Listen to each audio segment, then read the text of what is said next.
Mga residente ng Minglanilla sa Cebu na bahala sa mga kapitbahay nilang mga banyaga na nakunang nagmamarcha sa kalsada. Nagkakatakutan kamakailan sa Minglanilla sa Cebu. Sa kanilang bayan daw kasi may gumagalang mga miyembro ng kulto at na-videohan daw nila ito. Sa video, makikita ang mga lalaking nagmamarcha sa iisang linya. Lahat sila nakaitim at sa kanilang kaliwang kamay may nakapulupot na tali. Ang ilan sa mga ito may dalang bandera, habang ang iba may bit-bit pang tambol. Anong naa sila diha, daghang kayo niya, kuyaw-uyog na armas, murag delikado kayo tanawon. Sobrang dami na kasi, nawo-worry po kami dito. At ang ipinagtataka raw ng mga residente, ang mga nagmamarcha, parang mga banyaga. Naay nakaingon nga mga kulto daw sa lain country nga niare sila diri kay para di ma-disturbo. May naka-spear na tao sa gitna, parang nag-ritual sila para silang kulto. Kulto nga ba ang kinatatakutan nila sa Minglanilla? Takot na takot. Hindi na normal yung buhay. Gusto namin, paalisin na sila dito.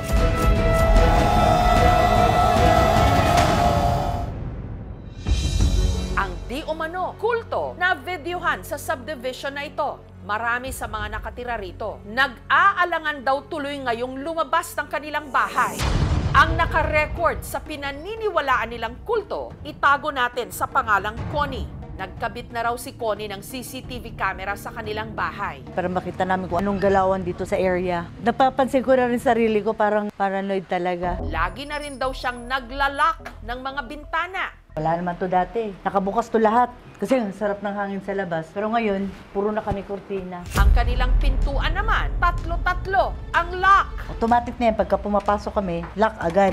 Habang ang mister ni Connie na si Roger, hindi nito tunay na pangalan, pang self-defense, nagtabi na ng palakol. Sa totoo lang, ayaw ko ng mga ganito eh. Kaso lang, security reasons lang ba? Umaga, nitong March 4 daw, nung nakasalubong ni Connie ang grupo sa daan. Una makikita nyo talaga yung mga foreigners na naglalakad. And then, yung suot nila na parang nakakatakot po talaga. Yun daw ang unang beses na nakita niya ang mga itong nagmarcha. Pero nitong nakaraang taon pa lang, napansin na raw nila ang mga dayuhan sa kanilang lugar. Mga Cebuanos po kasi walang pakialam. Ang dami kasi foreigners dito. Pero iba sila. Hindi naman dahil dinidiscriminate namin sila. Iba kasi yung kilos nila eh. Ang mag-asawa nag-report sa barangay. Wala mang iba nag-complain. Hindi rin sila makakagawa ng blotter. After that, we went to the police. Wala rin kami maibigay, so hindi in-honor yung report. Hanggang na-videohan na nga sila ni Connie, nagmamarcha sa kanilang subdivision. Ang video, agad nilang isinend sa GC o group chat ng kanilang homeowners association. Huwag na nating palabasin ang mga anak natin. Imbis sa playground sana ligtas sa mga bata, pero huwag na lang muna. Nakakadagdag anxiety. Mas lalo pa raw silang naalarma nung kumalat nung araw ding yon ang drone footage na ito ng isang bakanteng lote sa subdivision.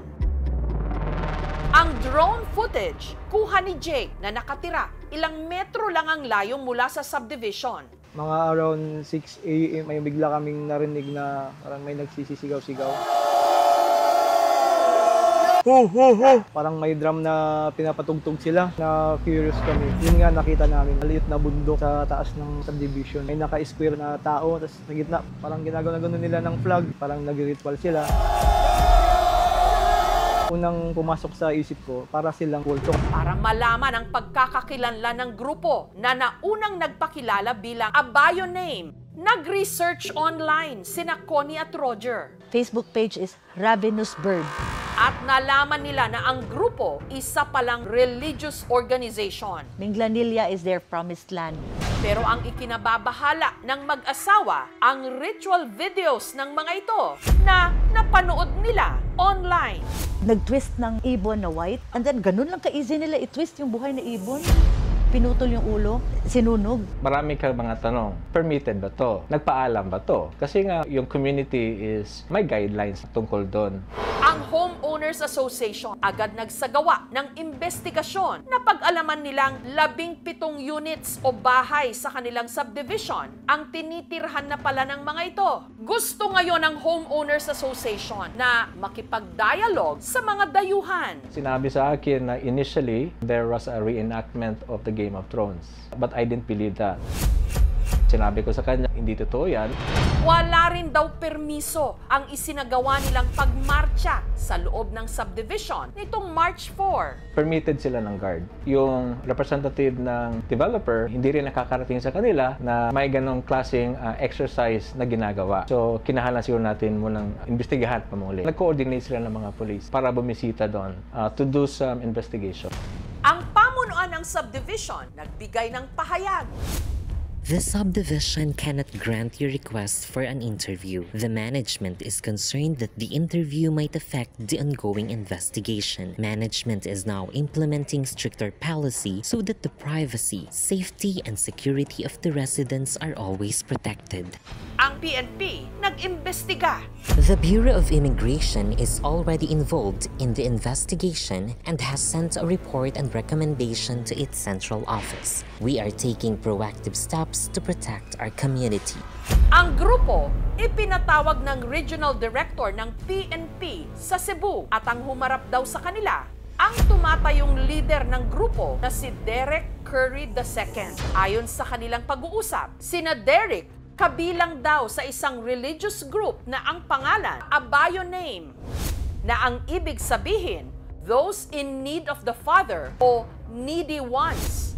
Galing daw sila sa Ebionites, isang early Jewish Christian sect mula sa Palestine. Ang kanilang mga miyembro mula raw sa iba't ibang mga bansa katulad ng Amerika, United Kingdom, the Netherlands, at New Zealand. In the early stages of Christianity po, meron pong mga iba-ibang mga sekta na bumubuo sa simbahan. Kabilang na po dito yung grupo na tinatawag po na Abayonim or Ebionites. Ito po ay nagmula sa Hebreyong salita na Ebionim. Ibig sabihin po is mga mahihirap o mga nangangailangan. Naglakad po sila kasi daanan papunta sa bundok is doon po sa subdivision kasi may gagawin silang ritual sa may bundok. Naniniwala pa rin sila sa mga tradisyon ng mga Hebreo. Ang pag-aalay gamit ang apoy or mga burnt offering. Yung burnt offering, gumagamit po sila ng lamb or tupa, or kung walang tupa, pwede pong gumamit ng kalapati or turtle doves. Ang simbolismo po nito is parang humihingi ka ng kapatawaran sa iyong mga kasalanan sa pamamagitan ng pag-aalay po. Kung pinapatay nila yung ibon or tinatorture nila, merong paglabag sa batas dyan. RA 8485, yung Animal Welfare Act na nagbibigay ng proteksyon sa mga hayop. O pwede silang bigyan ng pahintulot sa paggawa nito. Pero may mga kondisyon. Yung mga kondisyon is kailangan nila mag-apply ng permit sa City Veterinarian's Office. Sinubukang makipag-ugnayan ang aming programa sa Abayo Name, pero hindi raw muna sila magpapa-interview. It's becoming a circus show for no valid reason. However, you and any other interested locals are welcome to come and join us. Okay raman, kaya po sila manghilabot rin. Huwag mo siya kadungog na mga isog sila. Dito sa atong barangay, wala masamang ginawa na wala may kabahala. May kanya-kanya kasi tayong paniniwala. Kapag hindi ito pantay doon sa ating paniniwala, nagkakaroon tayo ng judgments or yung ethnocentrism na sinasabi natin. Karamihan, pag may mga minority practices, naiisip natin na produkto ito ng mga kulto. Kailangan buksan din natin yung isipan natin, tingnan natin na tayo ay magkakaiba, irespeto natin ang paniniwala ng bawat isa. In the Philippines, meron tayong tinatawag na religious freedom, kung saan ang ating konstitusyon is nagagaranti na lahat po ng tao ay pwedeng magsamba, pwedeng maniwala sa kahit ano pong pananampalataya, as long as hindi po ito nakakakos po ng problema sa komunidad. Maraming mga banyaga ang piniling tumira sa Cebu. Sa anumang pagkakataon sa ating mga komunidad, mainam na kilalanin muna natin ang mga bagong salta bago sila husgahan. at katakutan. Thank you for watching, mga kapuso. Kung nagustuhan niyo po ang videong ito, subscribe na sa GMA Public Affairs YouTube channel. And don't forget to hit the bell button for our latest updates.